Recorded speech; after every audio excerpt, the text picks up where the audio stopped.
menghayati makna hijrah. Jadi suka saya ulang kongsikan definisi ringkas sedikit tentang makna hijrah. Secara terminologinya ialah meninggalkan sesuatu atas dasar untuk taqarrub, yakni dekat diri kepada Allah Azza wa Jal. Pada bahasa berubah ataupun bahasa kita budak-budak sekarang ni sebut move on. Move on pindah dan sebagainya yang berkaitan lah. Jadi Tuan SD kita tiap tahun kita lalui dan sambut Ma'al Hijrah. Di bulan Muharram dibicarakan, disampaikan tentang hijrah sana sini. Wacananya kita dengar dan saksikan dalam pelbagai versi. Tetapi ada di kalangan kita ni tak move on katanya. Tak berubah juga, sama je dari tahun lepas dan tahun-tahun lepas. Tentulah juganya samanya. Jadi pandangan Tuan SD kita macam mana ya? Apa pandangan Tuan dalam keadaan situasi sebegini? Dipersilakan dengan hormatnya. Baiklah, terima kasih banyak. Assalamualaikum warahmatullahi wabarakatuh. Alhamdulillahillazi arsala rasulahu bil huda wa dinil haqqi liyuzhirahu ala dini kullihi walau karihal kafirun walau karihal musyrikun walau karihal muslimun. Subhanaka la ilma lana illa ma 'allamtana innaka antal alimul hakim. Rabbi shrah li sadri wa yassir li amri wa hlul 'uqdatam min lisani yafqahu qawli. Alhamdulillah. Syukur kepada Allah SWT kerana dengan limpah izinnya Pak kita bersama. Dan soalan yang awal, kenapa orang tak move on? Dia tak move on ni sebenarnya, kalau kita tuan pandang lah, move on ni adalah satu keadaan yang mana dia tak boleh nak meninggalkan sesuatu kesusahan tu. Itu move on. Dia tak boleh, dia masih lagi terbawa-bawa dengan apa yang dia ada. Mungkin contoh macam seorang isteri, dia masih lagi tak boleh memikirkan kehilangan suami dia misalnya. Sebab suami dia meninggal dunia tiba-tiba. Jadi dia tak boleh nak move on. Jadi move on ni kita kaitkan kepada satu perkara yang beralih kepada fasa yang baru. Fasa yang baru, kisah baru. Tapi sebenarnya satu perkara yang kita kena ingat, kita tak boleh nak ubah sejarah. Kita tak boleh nak ubah sejarah. Sebab itulah keadaan dia sejarah. Dan sejarah tu akan terpahat dalam diri kita, akan menjadi sebahagian pada diri kita. Jadi tak ada apa yang perlu kita risaukan tentang move on ni sebenarnya. Jadi sebenarnya kita kena agak beralih pada satu keadaan yang lebih baik, yang mana supaya kita dapat, orang kata, dapat mendapat satu keadaan yang lebih baik. Itu sebabnya bila Ustaz Muhammad Rizal sebut tentang bagaimanakah definisi hijrah itu, dia katakan meninggalkan sesuatu perkara demi untuk mendekatkan diri, taqarrub kepada Allah Subhanahu Wa Taala. Atau dari segi bahasa berpindah satu tempat ke tempat yang lain. Kita ambil pada peristiwa hijrah Nabi itu sendiri. Peristiwa hijrah Nabi sendiri menuntut kepada pengorbanan. Kenapa berkorban? Nabi tinggalkan Makkatul Mukarramah. Nabi tinggalkan tempat Nabi membesar, tempat Nabi lahir, tempat Nabi membesar. Nabi tinggalkan kerana perintah Allah. Begitu juga sahabat-sahabat Nabi. Bagaimanakah antaranya Saidina Abu Bakar pun meninggalkan anak-anaknya, keluarganya demi untuk menyahut hijrah yang Nabi anjurkan. Dan begitu juga tuan-tuan dan puan-puan sekalian. Begitu juga kalau kita lihat Abdurrahman bin Auf, sahabat Nabi yang paling kaya tuan-tuan dan puan-puan sekalian. Kaya raya. Dia ada kekayaan yang tak dapat digambarkan di Mekah. Tetapi selepas pada itu dia sanggup berkorban. Kerana syarat salah satunya adalah meninggalkan segala-galanya dan pergi ke Yathrib, Madinah dengan tahap sehelai sepinggang, apa pun tak ada. Jadi nak begitu tuan-tuan dan puan-puan sekalian, apa yang dah telah disebut oleh Ustaz Muhammad Rizal tadi di awal tadi tentang definisinya, dia sejajar dengan apa yang Nabi sebut, inna a'malu binniyat. Setiap satu amal pekerjaan bermula dengan niat. Dan Nabi sebut wa man kanat hijratuhu ila dunya aw amaratin yankihuha fa hijratuhu ila ma hajara ilaih.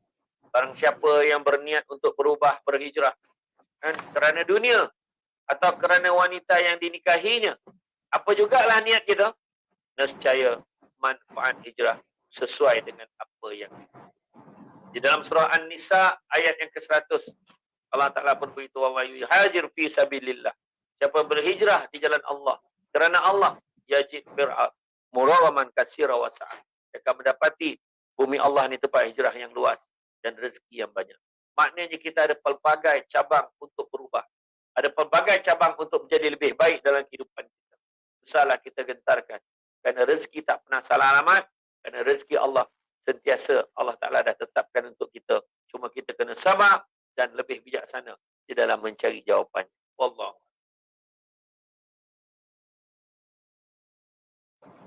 Baik, terima kasih Tuan SD kita. Maknanya tadi bagi orang yang tak move on tu sebenarnya duduk kekal di takuk yang lama. Pada bahasa yang senang mudah fahamnya, tak nak berubah. Maknanya sedih berubah kepada ceria. Ustaz, kadang-kadang Ya. Ustaz, dia bukannya tak nak berubah. Tetapi itu sebab saya selalu sebut, manusia bukan tak mau berubah, tapi dia tak nampak sebab kenapa dia perlu berubah. Ya, maknanya kenapa perlu berubah tu macam mana? Perlu ada suntikan ke macam mana ni Tuan SD? Perlu suntikan ke? Dia rasa okey. Macam contoh, macam kita suruh kawan kita berhenti mokok. Kita cakap kat dia kan. Berhentilah berhenti mokok kan. Kita cakap dia tak baik untuk jantung, tak baik untuk ni, lepas tu tak baik untuk kesihatan orang. Jadi pada orang yang tak nampak, dia kata kenapa pula? Okey je, selama ni aku okey je.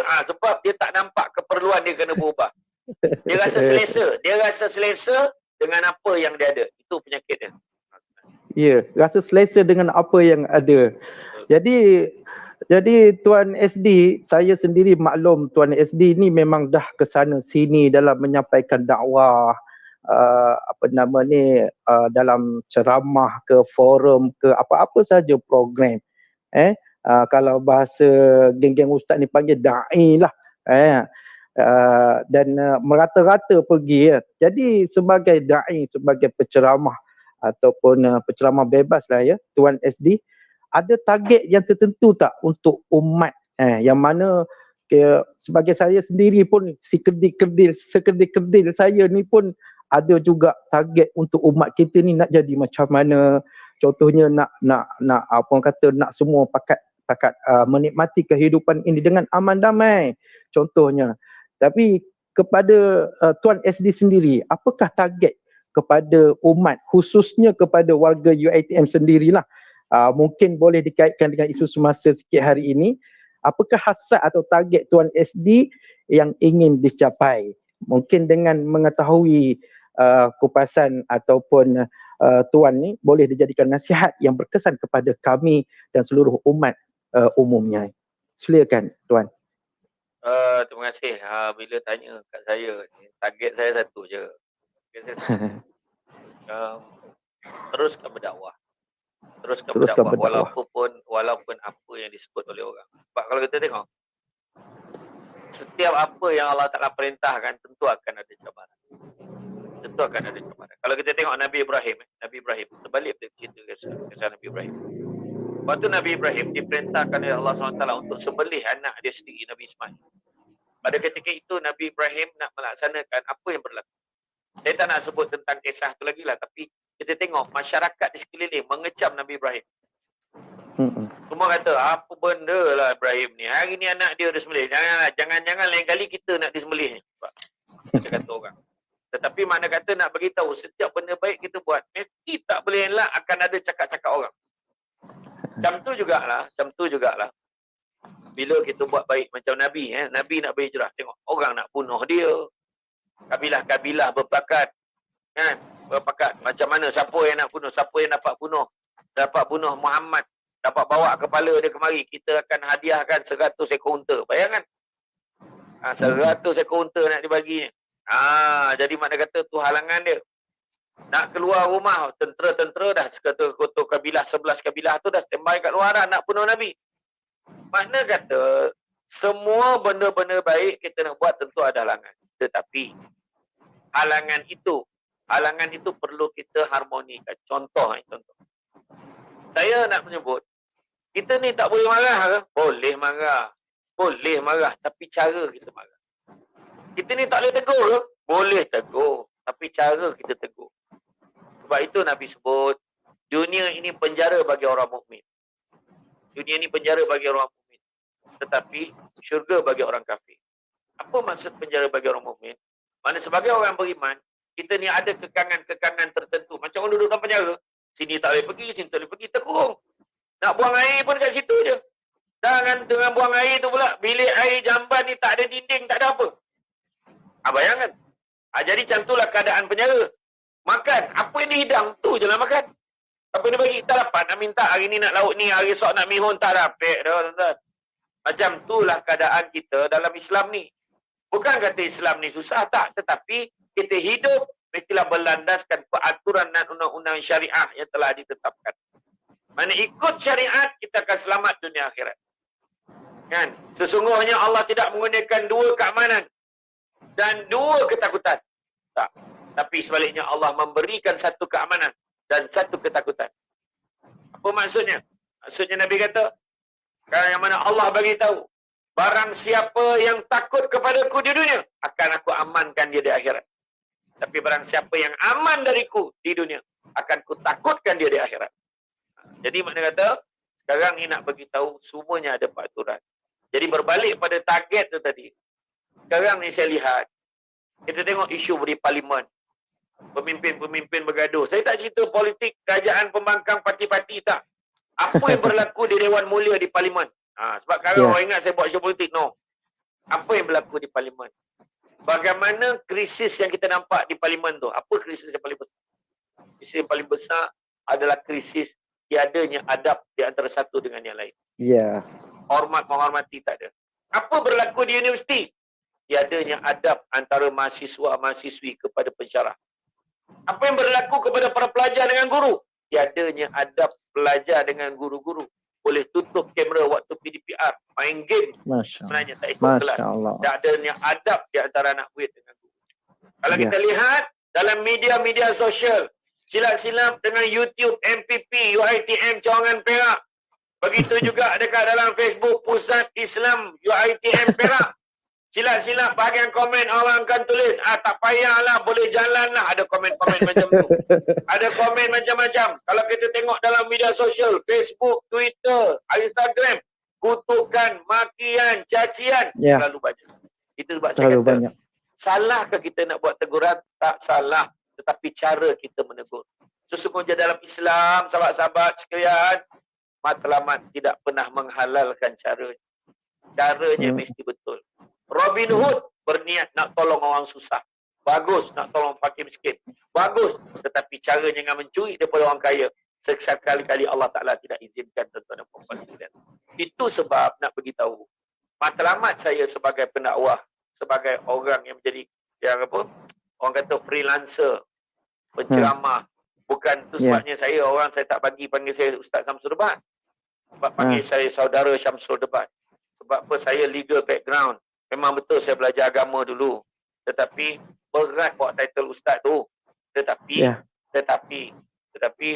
di negara Arab, cikgu matematik pun dia panggil Ustaz. So saya tak ada hal. Jadi kalau orang panggil saudara Syamsul Debat, SSD okey lagi. Kalau panggil Ustaz Syamsul Debat, USD takut mahal, tak boleh bayar. Jadi apa pun, maknanya perjuangan saya adalah sekarang ni adalah untuk mengadabkan masyarakat yang semakin jauh daripada adab. Orang baca Fatihah, orang masih menjerit lagi, meluluh kat dalam parlimen. Bayangkan mana nilai penghormatan. Kita saling curiga mencurigai, berprasangka antara satu dengan yang lain. Ini bukan adab yang diajar di dalam agama kita. Masya-Allah. Ta'dibu, kata Nabi, ta'dibu auladukum bisalasati asya. Adabkanlah anak-anak kamu dengan 3 perkara. Iaitu pertama, bihubbi Rasulillah sallallahu alaihi wasallam, sayang Nabi. Kedua, bihubbi ahlihi, mencintai ahli keluarga Nabi. Dan yang ketiganya, biqiraatil Quran. Dan kalau kita petik apa yang dikatakan oleh Imam Malik, biarlah ilmu kita sedikit, tapi jangan tidak ada adab. Tuan kena ingat, jangan rasa kita dah paling berilmu dalam bab ni. Jangan cakap. Ilmu tinggi gunung sekalipun, tinggi langit sekalipun, tapi kalau adab tak ada nilainya. Tidak ada nilai. Kalau kita pergi balik kampung dengan Ustaz Rizal, saya dengan Ustaz Rizal katalah lepak kat satu warung. Satu warung dekat Walebo. Walebo. Kita lepak dekat restoran Walebo. Kat Saya botel. makan kat situ hari tu. Lepas kat Ah, Walebo. Tengah-tengah duduk. Lalu seorang anak dara. Tumpang ya. lalu bang. Dia kata, tumpang lalu bang. Saya langsung tanya Ustaz Rizal. Ustaz, siapa tu Ustaz? Ustaz Rizal kata. Saya pun tanya, kenapa? Itulah anak siapa?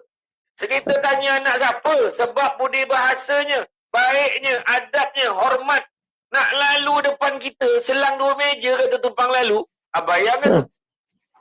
Anak siapa? Orang tak tanya dia belajar universiti mana, orang tak tanya.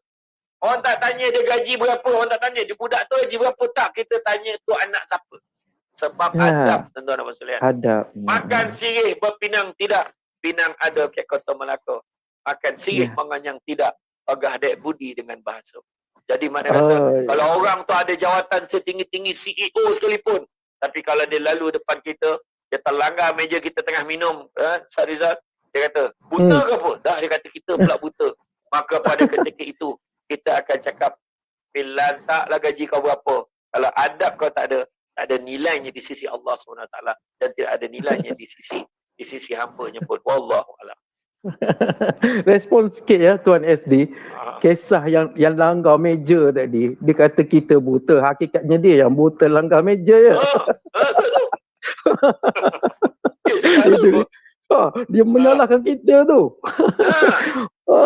Mungkin relate dengan situasi kita, baik dalam organisasi sekarang ni. Tuan SD highlightkan tentang masyarakat dari segi adab, akhlak. Saya pun bersependapat lah, bahasa kita, bahasa kampung, bersekepala lah sebenarnya. Saya pun duk menyampaikan dari segi ruangan asatizah sendiri, kita ada level-level ilmu, mungkin ada bermazhab, berbeza sedikit pendapat dan sebagainya. So di situ dari segi pendapat, perbezaan mazhab, bagi kita sebenarnya tak ada masalah, bukan isu. Yang jadi isu betul sebagaimana kata Tuan SD, iaitu masalah akhlak dan adab. Kalau akhlak dan adab itu comel, elok, maka pendapat mazhab dan sebagainya boleh sama-sama diraikan. Okey, sementara sambil-sambil kita menunggu, kita dah boleh buka soalan, kok ada. Ini sebagaimana permintaan Tuan SD sendiri, yang mana kita nak buka soalan separuh masa kedua. Sambil-sambil tu kita tunggu, jadi kita minta lah tips. Jadi bukalah kepada soalan, urus dia boleh mainkan peranan, tayangkan soalan dan sebagainya.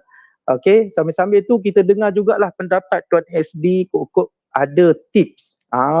Ada tips yang nak dikongsikan. Tuju kepada seseorang ataupun individu yang mana bolehlah Tuan SD nak tuju ke saya pun tak apa. Anggaplah saya ni mewakili semua bahawa payah nak move on, payah nak berubah. Orang kata dari segi kualiti hidup, baik kualiti keimanan, takwa dan sebagainya, tahun demi tahun bukan senang nak move on, bukan senang nak berubah. Mungkin ada tips Tuan SD boleh kongsikan. Macam mana antaranya? Dia macam ni, kalau kita nak berubah, buat apa sekalipun, kita kena bersedia dengan pelbagai kemungkinan. Dan kemudian kita kena contohi, ambil balik ibrah penghijrahan Nabi. Kalau tengok Nabi nak hijrah bukan senang. Tapi adanya support daripada orang sekeliling dia. Macam contohlah kita tengok bila Nabi masuk dalam gusur. Nabi masuk dalam gusur. Bila Nabi duduk dalam gusur dengan Sayyidina Abu Bakar, duduk dalam gua, cuba fikir. Macam mana Abdullah bin Abu Bakar boleh datang setiap malam? Soalan dia, macam mana mula-mula dia boleh datang? Soalan saya. Macam mana Abdullah boleh datang dekat gua Sur untuk bagi maklumat? Mula-mula sekali. Yang kedua, macam mana Asma binti Abu Bakar boleh pergi hantar makanan? Macam mana mula-mula dia boleh hantar makanan? Amir bin Fuhairah boleh bawa pula domba biri-biri itu untuk tutup jejak tapak kaki Sayyidina Abu Bakar dan jejak Abdullah Abu Bakar setiap kali nak pergi hantar maklumat. Maknanya nak bagi tahu, semua ni well planned. Bukannya Nabi daripada dalam gua telefon, Asma tolong hantar makanan, tak ada. Bukan daripada dalam gua, okey kau naik atas sikit dekat celah dekat gua Sur, dekat Sur tu, dekat tu kat kiri tu kau nampak macam ada sarang laba-laba tu, dekat situ. Mana ada telefon? Logiknya, maknanya perkiraan kita, maknanya memang perancangan yang teliti kena ada. Itu sebab Perancangan. ada orang bertudung tapi tak tahu ujung pangkal. Dia fikir cantik aja. Oh, cantik tak I pakai tudung? Betul, saya tak nafikan. Baguslah kalau ada hijrah. Tapi kalau dia tak tentu ujung pangkal ni, maksudnya tak tahu asas sebenar perubahan yang sepatut diambil sebagai asas, maka dia tidak akan bertahan lama. Dia cakap, oh cantik tak, cantik tak, cantik tak. Akhirnya, bila ada orang puji, tapi aku tengok kan, tiba-tiba ada satu hamba Allah, aku tengok mata kau tak bertudung tu lagi cantik. Dia nak mula berbalik-balik. Akhirnya dia buka tudung balik. Pakai tudung, bukan pakai helmet, tuan-tuan. Naik motor kau pakai, turun motor kau buka. Tetapi pakai helmet ni, yang kata tudung yang dia jaga helmet ni, kena lebih besar pada tu. Maksudnya, biarlah asasnya lillahi ta'ala. Wa may yuhajir fi sabilillah yajid fil ar muraghaman katsira wa sa'a. Perubahan hijrah kita buat niat kerana jalan Allah, kerana Allah, maka yajid fil ar, kita akan dapati bumi Allah ini muraghaman katsira wa sa'a. Bumi hijrah ini luas dan juga rezeki yang banyak. Apa kita takut? Jadi macam mana pun kena ada support, tu yang pertama. Yang kedua, nak buat perubahan mesti niat kerana Allah. Yang ketiga, kena ada apa yang disebut sebagai walaupun sedikit, kata Nabi, aku paling suka umatku, dia beramal walaupun sedikit tetapi berterusan. Itu Nabi kata. Ini beramal kan, wah dia mengaji sampai 10 muka surat, lepas tu 10 tahun tak baca. Itu masalah dia. Dia biar dia mengaji walaupun satu muka, tetapi kita boleh buat setiap hari. Alhamdulillah. Kalau tak dapat pun, contoh hari tu sibuk sangat, tak dapat, esok tu dia ngaji balik. Maknanya itu lebih baik daripada kita beramal terlalu banyak sehingga melampau-lampau. Sebab orang Melayu ni dia gemam macam tu. Kalau kenduri beria tang makan, beria tang menjemput orang. Tapi tang berzikir sikit. Tu sebabnya kalau tengok di Negeri Sembilan, kalau siapa datang Seremban, pondok ni, pondok Syekh Murtada dulu, memang zikir tak ada yang pendek-pendek dah. Semua panjang-panjang. Baru dia berbaloi kenduri doa selamat tu. Lauk kat dapur tu kambing bakar. Takkan nak zikir sikit-sikit kan. Biar ada zikir banyak-banyak sampai dah hilang-hilang lutut baru doa. Kan? Jadi mana kata nak bagi tahu sekarang ni yang paling penting sekali adalah kita ingat balik Ustaz Rizal, kalau kita tengok Nabi sebut apa? Tidak ada lagi penghijrahan selepas Fathu Makkah. Nabi kata. Okay, apa pula? Rupa-rupanya itulah hijrah sebenarnya. Tetapi yang tinggal adalah, kata Nabi, niat dan jihad. Bila sebut niat dan jihad, nak bagi tahu dekat kita, kita ambil balik peristiwa hijrah Nabi. Bukan senang Nabi nak berhijrah. Nabi keluar, musuh dah tunggu kat luar. Nabi duduk dalam gusur, musuh dah duduk dekat pelbagai tempat. Walaupun perjalanan daripada Mekah nak pergi ke Yathrib, ke Madinah ni ikut arah utara, tapi Nabi ikut jalan lain dulu. Nabi ikut jalan yang tidak biasa dilalui oleh manusia biasa. Makna jalan ikut jalan yang sukar. Ada binatang-binatang buas, jalan yang berliku. Kata, Ustaz Rizal dah pergi haji belum? Umrah dah pergi kot, umrah dah pergi. Belum lagi. Dalam perancangan insya-Allah. Umrah pun belum. Belum. Tapi tak apalah. Elok nak pergi tu PKP. Tak apa. Nanti pergi dengan saya. Tak apa, tapi nak beritahu. InsyaAllah, amin. Tapi nak beritahu, bila pergi umrah ni, haji ni, dia ada satu perjalanan yang kita takkan lupa. Iaitu perjalanan pada Mekah ke Madinah ataupun Madinah ke Mekah. Dia makan masa 5 jam lebih. Perjalanan tu kita akan rasa lama sangat. Dia tak macam highway Malaysia. RNR banyak. Lepas tu berhenti nampak macam-macam pemandangan, nampak ni kan. Tetapi ni tak. Dia jalan ni biasa je. Dan kemudian kita nampak padang pasir, kita nampak bukit bukau, batu-batu. Itu yang banyak. Nampak unta sikit, itu je. Jadi orang akan tanya, bila lah nak sampai? Kebanyakan orang, aduh lama lagi ke? Ada yang tanya, yang saya tak biasa tu. Kalau berhenti dekat RNR, dia bukan macam RNR kita. Memang berterabur, taklah sekemas kita RNR kita ni. Jadi bila berhenti tu, satu pun nak beritahu kat semua, terasa bahawa perjalanan tu sangat panjang. Tetapi 5 jam tu, 5 jam. Bayangkan Nabi yang berminggu baru sampai, cuba fikir. Daripada Mekah nak sampai ke Madinah, berjalan kaki menaiki unta. Cuba fikir. Makna kata nak bagi tahu bahawa perjalanan ni bukan senang. bukan senang. Nak buat perubahan bukan senang. Abdul Rahman bin Auf ada segala macam kekayaan. Tinggalkan kekayaan Abdul Rahman bin Auf.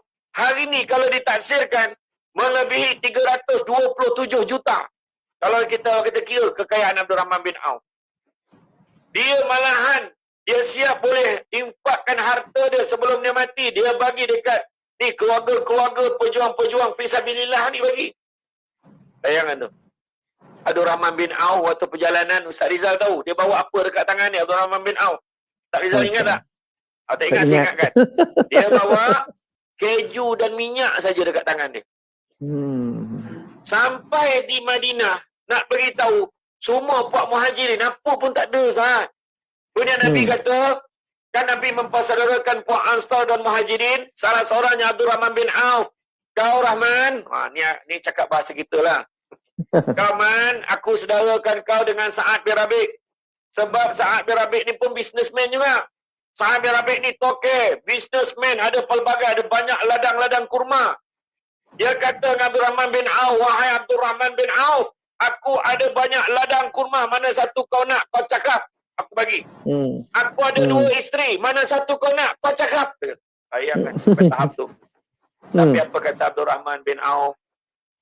Semoga Allah memberkati kehidupanmu, wahai sahabatku Sa'ad bin Rabi'. Tetapi cukup sekadar kau tunjukkan aku ke manakah arah perjalanan nak pergi ke pasar, kerana aku ingin mula berniaga di sana. Bayangan tu, tak nak dia tanah kebun tu. Tak nak dia isteri Sa'ad bin Rabi'.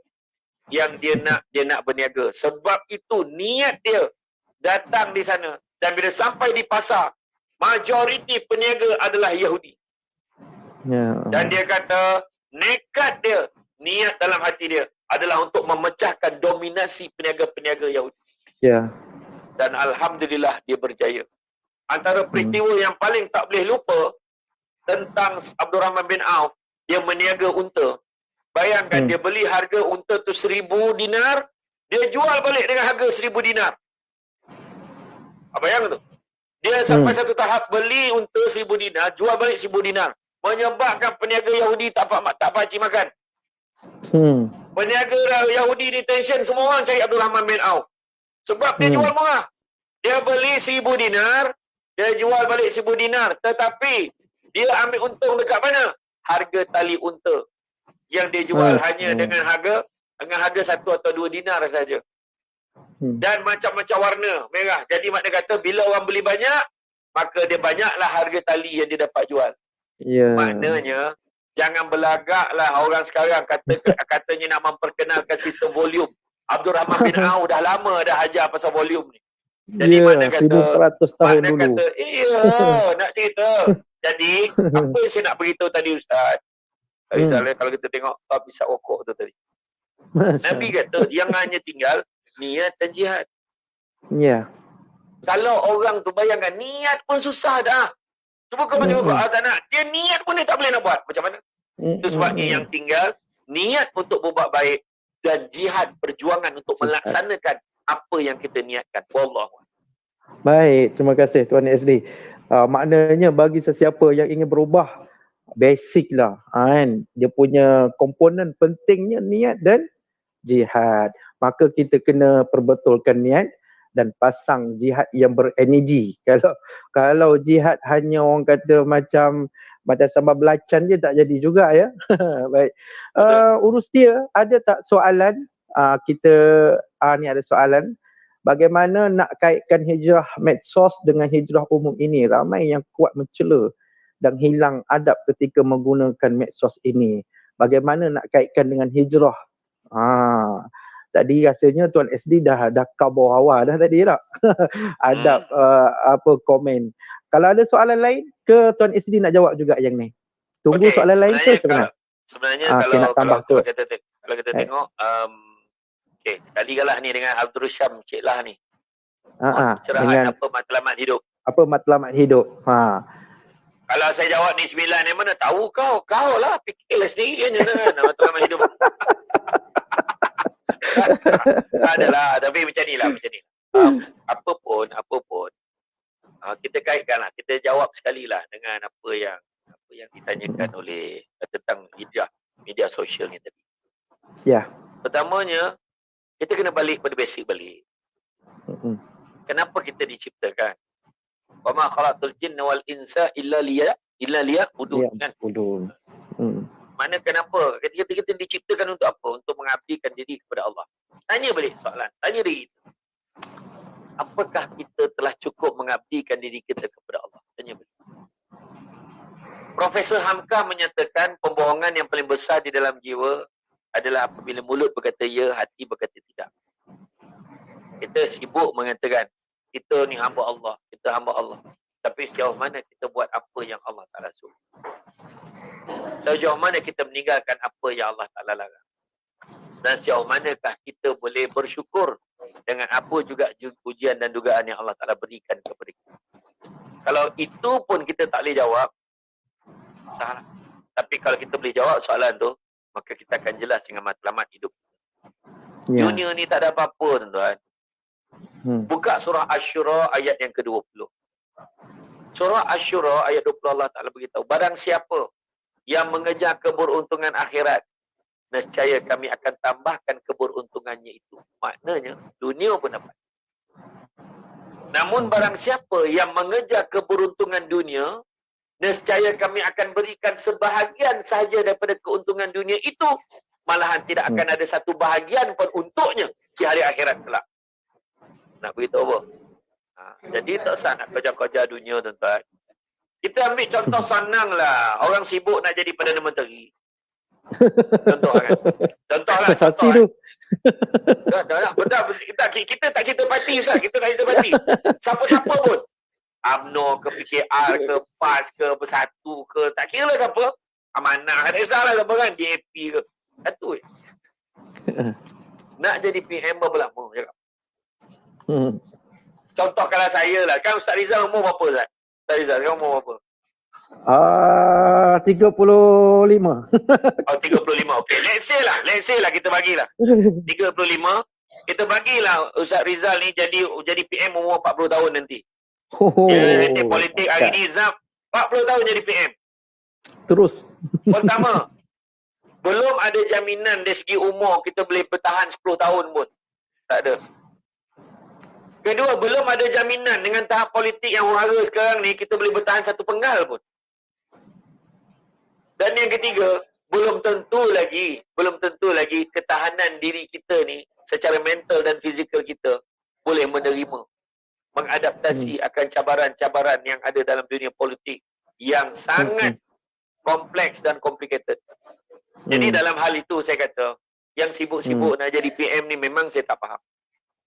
Yang bukan budak-budak lagi, dah tua bangkau masing-masing. Maknanya nak beritahu, tak, saya cakap tu orang betul ceritanya. Sekarang ni matlamat hidup kita kena tengok balik. Matlamat. Akhirnya apa kehidupan? Dulu saya beritahu Ustaz saya dulu saya ada kerjaya sebagai penasihat undang-undang, pengarah undang-undang. Saya ada 80 orang kuasa dekat bawah saya. Saya ada 10 pembantu takbir bawah saya. Saya ada 10 bailiff dekat bawah saya. Saya ada 2 PA, seorang India, seorang Melayu. Bila masuk pejabat, Assalamualaikum tuan, apa khabar tuan, morning. Berkawat depan saya. Ada satu tahap saya ada kedudukan dan kuasa. Tetapi, apa sebenarnya matlamat hidup kita? Kemudian bila saya ni, sambil-sambil ceramah, sambil-sambil kerja, sambil-sambil ceramah, sambil-sambil kerja, saya membuat penilaian dah. Ke mana saya nak pergi? Adakah saya betul-betul sekarang boleh berpuas hati dengan apa yang saya ada? Ataupun saya mungkin boleh pergi ke satu tahap, mungkin memperluaskan bidang dakwah ni supaya saya tidak disekat oleh prosedur dan sebagainya. Sebab bila kita bekerja, Ustaz Rizal pun tahulah, bila kita bekerja, kita ada batasan-batasan tertentu. Ada ketua jabatan, kena ada izin dan sebagainya. Kemudian kalau dapat pula bayaran tertentu, kena declare pula. Jadi benda tu mungkin bukan makna kita nak anggap tu sebagai halangan, tetapi maknanya menyebabkan kita dilimitkan, dihadkan pergerakan kita dalam berceramah. Jadi makna kata tu saya kata tak apalah. Saya tak capai satu cita-cita saya nak buat, iaitu konsultan. Saya buka konsultan. Dengan konsultan ni saya boleh bagi advice dekat orang, saya boleh free, boleh berjumpa dengan orang, boleh berdiskus, boleh ceramah. Kalau tak sebab ni, alhamdulillah dapat jumpa Ustaz Rizal lagi ni. Mana kata salah satu kata nak bagi tahu tuan-tuan, sebenarnya matlamat hidup kita ni ditentukan dengan apa yang kita niatkan. Contoh, apabila kita cerita pasal media sosial tadi. Tanyalah balik. Apa tujuan buka Facebook account? Apa tujuan buka IG account? Ramai jawab, dah kawan buka, saya buka lah. Kenapa kita begitu bersungguh-sungguh letak muka profil, pilih profil picture mana nak letak? Bersungguh-sungguh berharapkan orang tengok konten kita walau sanggup buat benda yang dimurkai oleh Allah. Kita boleh buat macam-macam agar diterima oleh follower. Buat macam-macam agar diterima, tapi tak nak fikirkan untuk buat macam-macam agar diterima oleh Allah. Itu kita terlupa. Dan alangkah baiknya kalau kita boleh buat apa-apa pun niat kerana Allah. Yang mana Allah Ta'ala sebut, liman kana yarjullaha wal yawmal akhir wa zakarullaha katsiran. Siapa nakkan rahmat Allah dan nakkan hari akhirat, maka ingatlah Allah banyak. Jadi berbalik pada soalan media sosial, hijrah yang perlu kita buat balik pada basic. Dan kalaulah kita ingat prinsip ihsan, iaitu kita nampak Allah, dan kalaupun kita tak nampak Allah, kita yakin yang Allah nampak kita, tentu kita tidak akan menggunakan kata-kata yang tidak baik di dalam Facebook. Ingat, dalam tubuh badan kita ni, lidah adalah anggota yang paling lewat sekali berfungsi bila dilahirkan. Bila lahir je, lidah paling lewat berfungsi. Nak bercakap tu kemudian baru dapat. Tetapi apabila masuk dalam kubur, lidah adalah anggota yang paling awal sekali hancur. Kenapa nak begitu pada semua? Sebab lidah ini perlu kita jaga. Dulu Saidina Abu Bakar sampai ambil batu, kumam, masuk telan dalam mulut supaya mengelakkan dirinya bila bercakap-cakap benda yang tak elok. Tapi pada hari ini tak payah masuk batu. Rupa-rupanya bercakap tu dipindahkan pada jari jemari. Menulis, menaip di dalam media sosial. Jadi hati-hati, kerana lidah ini adalah amanah Allah dan kita akan dipertanggungjawabkan dengan setiap apa yang kita lafazkan, dengan setiap apa yang kita tulis. Wallahualam. Baik, terima kasih Tuan SD. Kepada Urustia, apa kata kita buka ataupun tolong tengok soalan di Facebook ataupun YouTube MPP. Kita fokus kepada pelajar pula, bagi peluang bagi peluang untuk mendengar penyampaian daripada Tuan SD kita. Copy paste letak dekat chat ni. Seperti yang kita semua dapat lihat, pandemik 19 berlarutan sehingga hari ini telah menimbulkan berbagai krisis berkaitan kesihatan ekonomi sosial. Soalan sejauh mana apa? Hijrah dapat memberi perubahan ke arah yang lebih positif, terutamanya dalam meneruskan kehidupan di saat sukar pandemik hari ini. Berkaitan dengan pandemik COVID-19, apakah hijrah dapat memberi perubahan ke arah yang lebih positif, terutamanya dalam meneruskan kehidupan dalam suasana pandemik hari ini, Tuan SD? Ini soalan daripada mana? Okey, boleh. Baik. Lazimnya bila tiba bulan Muharram menandakan kedatangan tahun baru. Kita tengok peristiwa hijrah memang relevan sebab kita tengah menghadapi COVID-19 ni, terdapat pelbagai pelajaran. Pertama, kita kena lakukan strategi. Macam Nabi lakukan strategi ketika bersembunyi di Gua Tur. Kita pun kena ada strategi, melakukan apa juga tindakan, termasuklah juga ikut apa yang Nabi pesan. Nabi pesan, bila berlakunya wabak, jangan sekali-kali kalian tinggalkan kawasan wabak dan pergi ke kawasan wabak. Itu sebab kerajaan, pemerintah kita buat drawblock, buat sekatan jalan, tak bagi rentah negeri, rentah daerah dan sebagainya. Keduanya, pengorbanan perlu dilakukan. Maknanya pengorbanan lakukan, itu juga pengorbanan. Biarlah kita hilang pendapatan sikit, biarlah kita hilang, tetapi yang penting kita kena nyahkan wabak COVID-19 ni dulu.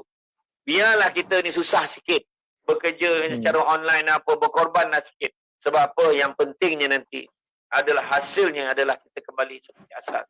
Biarlah anak kita habis duit sikit belikan gadget peranti untuk dia pergi PR. Tapi yang pentingnya besok bila kembali keadaan kembali okey, kita dah ada peningkatan dari segi improvement dari segi teknologi di dalam pembelajaran kita. Ketiga, dalam menghadapi COVID-19 ni, kita kena ada sifat sabar dan tawakal. Sebenarnya Nabi dan para sahabat bersabar dan tawakal adalah kunci kejayaan Nabi. Dan begitu juga kita. Kalau kita tak sabar dalam menghadapi pandemik ni, susahlah. Kita nak maki hamunya marah, susahlah. Jadi sikap sabar, sikap keyakinan tinggi kita kepada pertolongan Allah. Sebab Nabi kata, kau jangan risau wahai Abu Bakar. Kita bukan berdua. Yang ketiganya adalah Allah. Salah kita harus risau. Innallaha ma'ana. Jadi makna kata kita kena ingat, yakin bahawa pertolongan Allah akan sampai. Dan begitu juga keempat, wabak boleh ditangani jika semua orang memainkan peranan masing-masing. Pemerintah, frontliner, termasuk kita. Kalau frontliner beria, bertungkus lumus, tapi kita tak jaga SOP, kita melawan, dan kita masih lagi ikut jalan tikus nak balik jumpa mak kita, susahlah. Sampai bila-bila pun hasrat kita untuk kembali pulih tidak akan dapat direalisasikan. Nabi Muhammad SAW telah menunjukkan contoh mempersaudarakan golongan Ansar dan Muhajirin. Kan begitu juga memberi bantuan di antara satu sama lain. Maka kita pun perlu sama-sama. Kan maknanya mempersaudarakan diri kita dengan sesama rakyat Malaysia ni. Bantulah antara satu sama lain. Sejajar dengan tema Hari Kebangsaan pada tahun ni, Malaysia Prihatin. Sepanjang tempoh rakyat Malaysia menghadapi pandemik dan COVID-19 ni, seluruh masyarakat saya nampak telah menunjukkan keprihatinan dengan memberikan bantuan kepada golongan yang terkesan tanpa mengira golongan dan latar belakang. Jadi demikianlah peristiwa hijrah Rasulullah SAW bukan hanya untuk kita sambut dan diingati, tetapi juga untuk kita praktikkan, dijadikan iktibar untuk kita laksanakan di dalam kehidupan kita. Jadi itulah dia 5 pengajaran yang kita boleh ambil sebenarnya. Ibrah daripada hijrah yang kita fahami ni dengan peristiwa COVID-19 pada sekarang ni. Sebenarnya memang jangan ingat kita je, semua orang tengah susah. Bukan kita, bukan di Perak je, bukan di Seremban je, bukan satu Malaysia je, yo. Tapi satu dunia. Satu dunia sedang menerima kesannya. Jadi makna kata sama-samalah kita berdoa dan faiza azamta fatawakkaltu 'ala Allah. Maknanya kita berusaha dengan sehabis daya kita dan kita bertawakallah kepada Allah. Mudah-mudahan Allah memberikan bantuan kepada kita dan dapat kembalikan negara kita seperti sedia kala. Saya pun dah rindu dah nak ceramah kat Perak ni. Kan? Dah rindu nak pergi Perak, Melaka, Johor, Kelantan. Lama. Banyak lama tak datang. program yang batal tu lah tu. Kan? Tapi last tu lah dia tahun lepas, hujung tahun lepas yang ketika penggambaran buat program My House tu lah yang repair rumah orang susah ni kan. Alhamdulillah. Jadi dapat saya pada di botol. Allah. Okay, Assalamualaikum. Baik. Assalamualaikum. Baik, kita ada peruntukan masa kita pun start tadi dalam pukul 10 minit Jadi kita ada dalam 10 minit saja lagi insya-Allah. Jika Tuan SD tidak keberatan atau tak ada halangan, mungkin boleh lanjut sikit dalam 4-5 minit. Okey. Kalau ada soalan lagi bolehlah dikemukakan. Soalan yang tertera di hadapan ni, bagaimanakah hijrah bersyaratkan pengorbanan? Bagaimana kita nak mengekalkan istiqamah dengan kebaikan selepas berkorban melalui hijrah? Bagaimana nak istiqamah Tuan SD? Satu je. Terima kasih. Buat kebaikan sebanyak mungkin. Buat kebaikan sebanyak mungkin kerana kita tidak tahu kebaikan yang mana yang akan memasukkan kita ke dalam syurga. Biar kecil, biar besar, pada kita buat saja. Besar pada kita mungkin kecil pada orang lain. Kecil pada kita tapi besar pada orang lain. Pada orang yang dah tak makan 3 hari, sepinggan nasi walaupun hanya berlaukkan ikan bilis adalah merupakan satu nikmat yang tidak dapat digambarkan. Besar. Tapi pada orang yang tidak bersyukur, lauk sampai 10 meja pun belum tentu lagi boleh memuaskan hati. Itu sebab Nabi kata kekayaan yang paling besar, orang yang paling kaya kata Nabi, adalah manusia yang sentiasa merasa cukup dengan apa yang dia ada. Itu sebab saya kata buat kebaikan. Sebab itulah sekarang ni dalam keadaan hidup kita ni susah. Ramai orang niat nak jadi kaya, tapi modal tak nak keluar. Modal yang paling senang adalah sedekah. Itulah asas kalau nak jadi kaya. Sekali kita bagi bantuan dengan orang, kalau orang tu betul-betul ikhlas, dia akan geram nak bagi siapa lagi ni? Siapa lagi aku nak tolong ni? Apa lagi aku boleh tolong? Tapi kalau orang sekadar nak menunjuk-nunjuk, dia akan rasa pertolongan itu sebagai satu beban pada diri dia. Mudah-mudahan kita semua dilindungi daripada perkara ini. Itu sebabnya Nabi ajar tadi kan, saya beritahu. Dia buat tu sikit tapi berterusan. Nabi ni, Nabi suruh kita amalkan. Buat macam apa yang saya, macam ceramah malam ni kan. Saya yang kita pagi ni kita bincang dengan Ustaz Rizal ni. Banyak benda, tapi kalau kita boleh dapat satu benda dan kita amal, itu lebih baik daripada kita menghafal seluruh fakta yang saya kongsikan pada hari. Contoh tadi bab adab. Mulai hari ini aku nak pastikan aku jaga adab. Seorang ahli falsafah barat menyatakan, sesungguhnya aku berhasrat ingin mengubah seluruh dunia. Waktu aku kecil, aku nak ubah seluruh dunia. Tapi bila aku dewasa, barulah aku sedar yang dunia ni besar sangat. Biarlah aku ubah negara aku. Biarlah aku ubah negara aku. Akhirnya bila aku tua, barulah aku perasan, negara ni pun besar juga rupanya. Biarlah aku ubah keluarga aku. Dan akhirnya, ketika dia berada di kamar kematian, dia dah nazak, dah nak mati sangat. Barulah dia sedar buat pertama kalinya. Tak ada seorang pun ahli keluarganya yang dia boleh ubah. Barulah dia sedar, alangkah baiknya kalau aku mengubah diri aku sendiri terlebih dahulu. Dengan mengubah diri, mungkin boleh menjadi contoh yang baik, aku dapat mengubah keluarga. Keluarga yang baik dapat membentuk masyarakat yang baik. Masyarakat yang baik yang berubah, tak mustahil dapat mengubah negara, mahupun tidak mustahil mengubah seluruh dunia. Apa-apa pun bermula dengan diri sendiri. Tanya diri kita. Adab ni mulakan dengan diri kita. Anak murid Imam Malik yang paling senior, nama dia Imam Ibnu Qasim. Dia kata, aku mengabdikan diri kepada Imam Malik selama 20 tahun. 20 tahun. Tetapi 18 tahun dihabiskan untuk belajar adab saja. 2 tahun dia belajar pasal ilmu. Tapi 18 tahun adab. Nak menunjukkan kepentingan kita menjaga adab. Mungkin itu salah satu point yang kita kena bawa balik pada hal. Wallah. Baik, terima kasih. Yang mana kita kena bermula dengan apa tadi? Iaitu kalau nak istiqamah, kena bermula dengan niat, rancangan, konsisten dan terus buat baik dan pelbagai ya. Baik, Dan ada soalan lagi satu. Ustaz, yang pentingnya Ustaz, yang pentingnya bermula dengan diri sendiri. Bermula dengan diri sendiri. Kalau tak mula daripada diri sendiri tak ada guna juga ya. Baik, macam mana? Ini orang Nagori sendiri tanya ni, macam mana nak kaitkan ujian musibah ditimpa sakit dengan hijrah? Kaitkan musibah ditimpa sakit dengan hijrah. Contoh kono covid ko lebih kurang. Itu nasi Nagori. Okey, sila. Macam mana nak kaitkan ujian musibah ditimpa sakit dengan hijrah? Contoh kono covid. Sebelah macam ni. Saya nak bagi tahu, ni lebih mendalam sikitlah jawapan saya ni. Ya. Okey, macam ni. Sebelum daripada COVID sampai, banyak sangat benda-benda berlaku kat negara kita dan seluruh dunia. Kita tengok bagaimana apa yang Donald Trump buat di Amerika waktu dia jadi presiden. Bagaimana dia menghalau orang Islam sehina-hinanya. Dihina orang Islam. Masya Allah. Bagaimana dia berusaha untuk mengisytiharkan sebagai Baitul Maqdis itu adalah milik Israel. Ya. Bayangkan. Dan begitu juga kalau kita melihat di Malaysia, bagaimanakah orang-orang yang menghina agama Islam semakin berani? Bagaimanakah orang-orang yang tak berapa jantan ni berani menuntut hak? Berani menuntut hak yang tandas wanita mereka boleh gunakan. Bagaimana orang menghina kalimah Allah? Bagaimana seorang, berapa banyak kes yang kita jumpa, ibu bapa dibunuh oleh anak sendiri disebabkan oleh kecanduannya terhadap syabu, ganja dan sebagainya. Ya.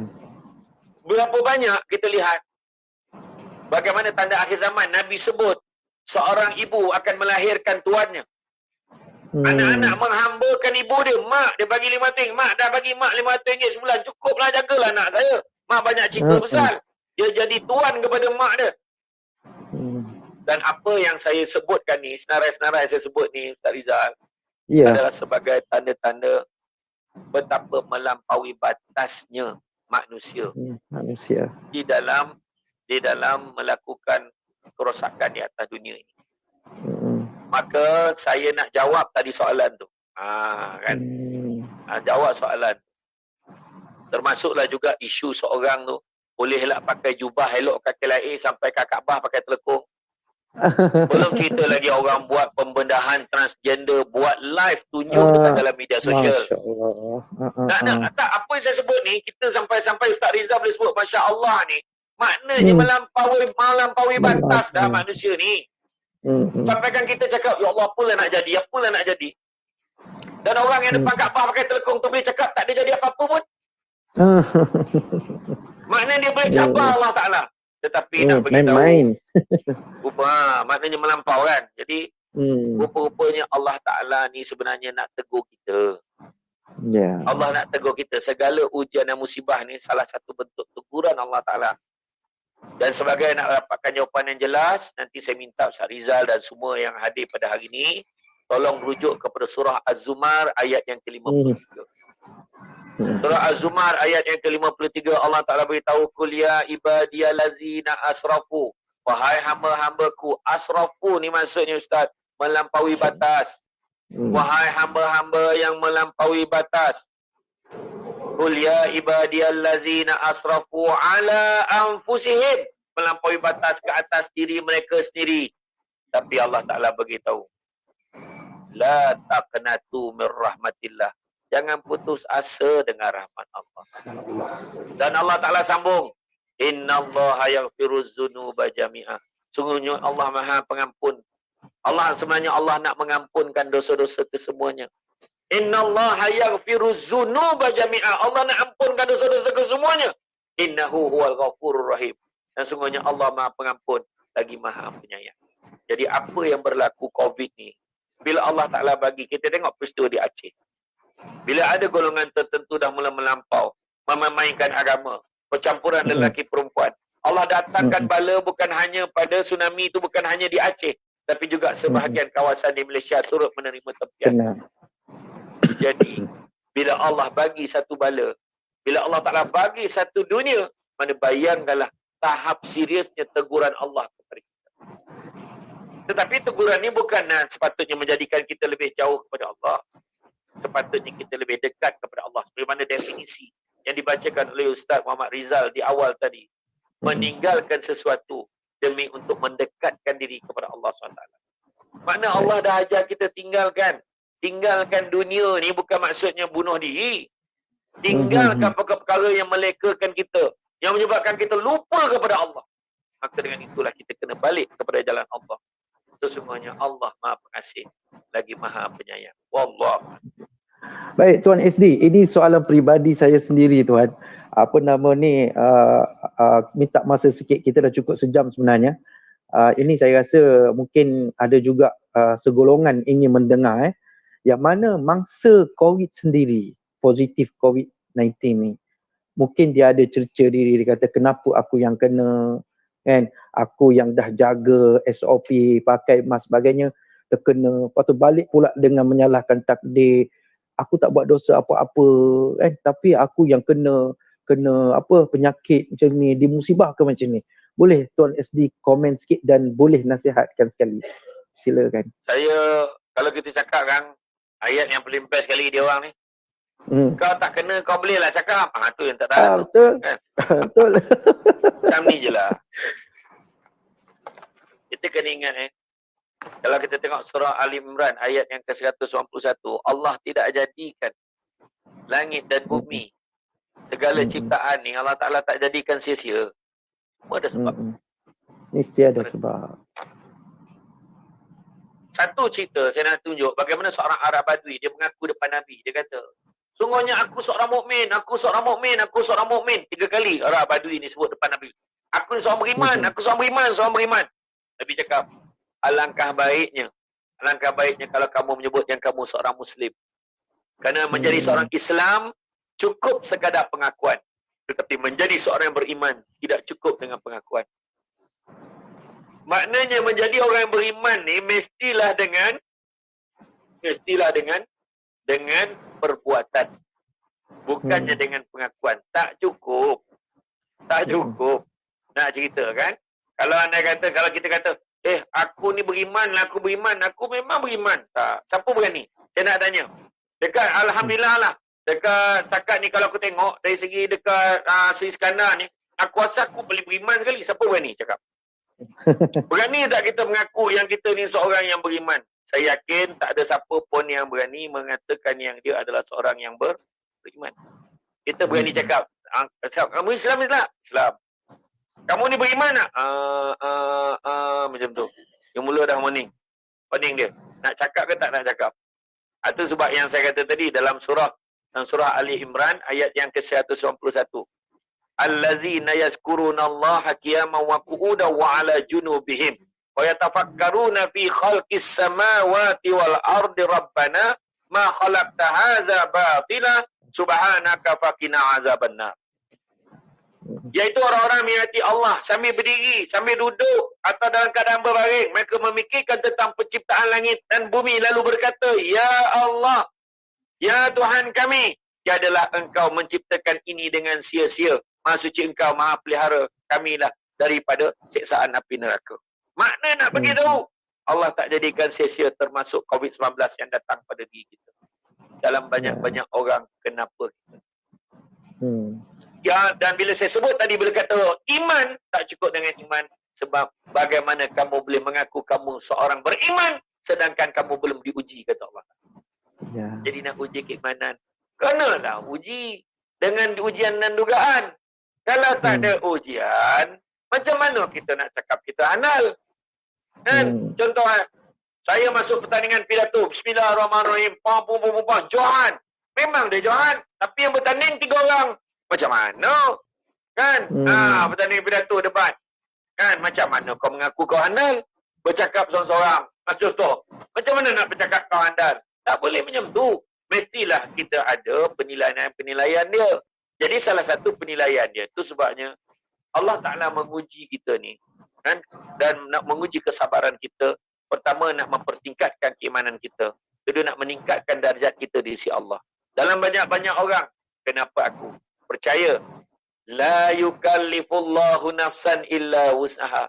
Allah tak akan timpakan sesuatu melainkan sesuai dengan kemampuan kita.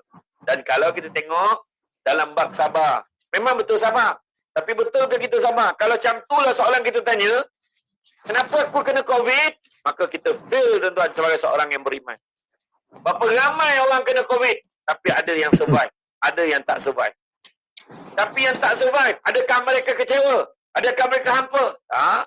Malah kita tengok yang tak survive, berapa banyak kematian-kematian mereka dalam keadaan mereka berbuat banyak kebaikan. Nak beritahu sebenarnya. Tetapi bagaimana pula dengan ending kita? Bagaimana pengakhiran kita? Tu sebab anak murid debat saya di USIM buat kajian. Pesakit-pesakit kanser, lebih 80% pesakit kanser meninggal dunia dalam keadaan hari dan pada waktu yang baik. Lebih 80%. Hari Isnin, hari Khamis, hari Jumaat meninggal. Lepas tu meninggal dalam keadaan dah bersedia. Biasanya orang sakit kanser dia boleh agak-agak dah je nak pergi balik. Dia dah kata badan dia dah teruk dah. Dia pun dah cakap dengan rumah dia. Dia cakap dengan anak-anak dia. Dia cakap dengan suami dia. Dia cakap, duit ni tolong bagi 10,000 dekat masjid. Duit ni tolong bagi dekat ni. Duit ni tolong bagi. Orang kanser dah dapat soalan bocor. Orang yang dapat COVID, Allah bagi peringatan teguran dekat kita. Supaya ingat, kita ada 14 hari je nak beritahu boleh survive ke tak boleh survive. Jadi pada ketika itu, tak ke Allah sayangkan kita bila Allah bagi soalan bocor?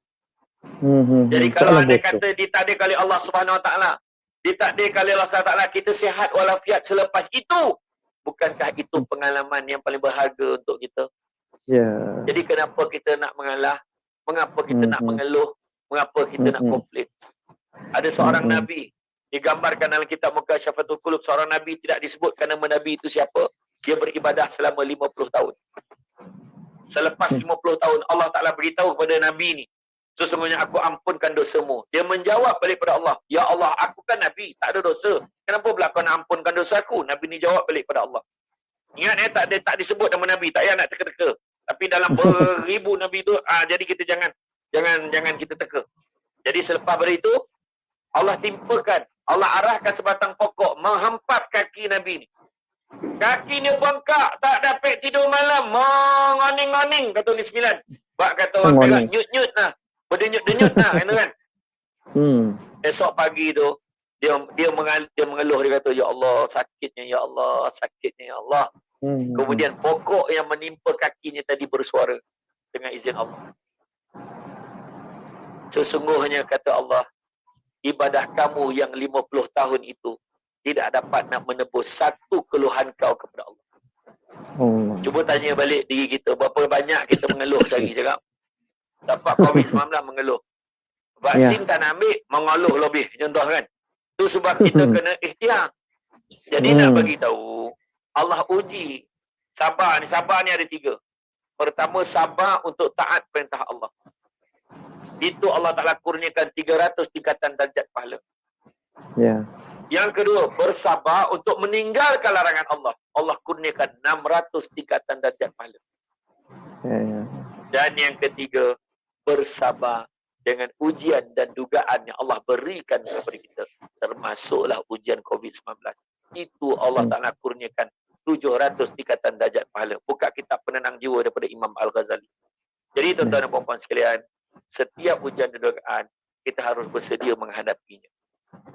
Itu bukan lari daripada masalah. Kerana sesungguhnya, orang yang bijak sentiasa nampak jalan pada setiap masalah. Bukannya nampak masalah pada setiap jalan. Wallahualam. Baik, terima kasih. Masa pun dah lebih. Jadi kita minta sedikit finishing lah Tuan SD kita. Kata-kata akhir silakan.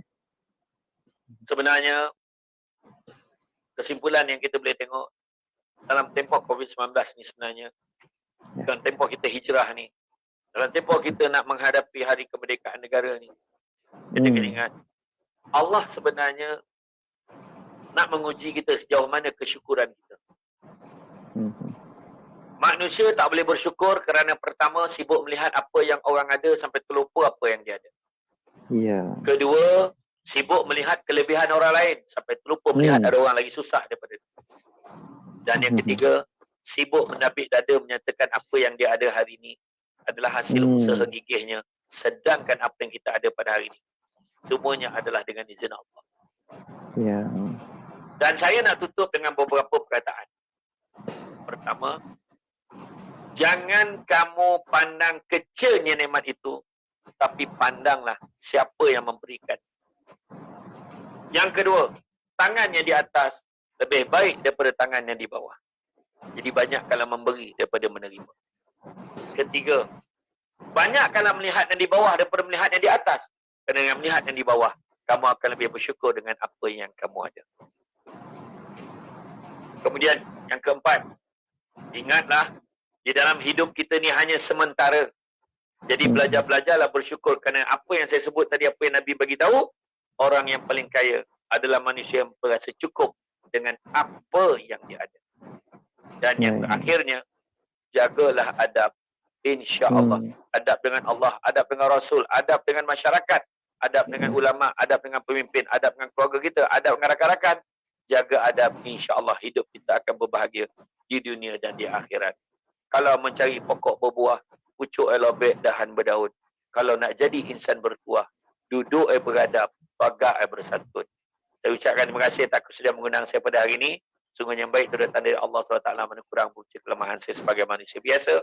Pokok sekayu daun selasih. Thank you, terima kasih. Assalamualaikum warahmatullahi wabarakatuh. Waalaikumsalam warahmatullahi wabarakatuh. Tuan-tuan, puan-puan yang dirahmati Allah sekalian. Baik, terima kasih kepada panel kita, Tuan SD di atas penyampaian santai dan sangat happening. Alhamdulillah, tuan-tuan, puan-puan, pelajar-pelajar sekalian. Semoga mudah-mudahan program kita mencapai objektif dan manfaat dan iktibar serta keberkesanan yang optimum insya-Allah. Tongah paneh apa daya, motong gotah apa nak dikata. Sampai di sini sekadar daya, maka berakhirlah forum kita. Di kesempatan ini saya mewakili pihak penganjur mengucapkan berbanyak-banyak terima kasih kepada yang terutamanya Tuan SD di atas penyampaian tadi. Terima kasih tak terhingga juga kepada warga UiTM yang sudi luangkan masa dan memberikan perhatian, kepada semua juga umum muslimin muslimat sekalian yang menyaksikan baik secara StreamYard ataupun YouTube MPP UiTM Cawangan Perak dan juga Facebook Pusat Islam UiTM Cawangan Perak. Terima kasih yang tak terhingga. Jadi sekadar itu saja buat pertemuan kita pada kali ini. Kita tangguhkan dengan membaca tasbih kafarah dan surah Al-As. Subhanakallahumma wa bihamdika asyhadu an la ilaha illa anta astaghfiruka wa atubu ilaik. Bismillahirrahmanirrahim.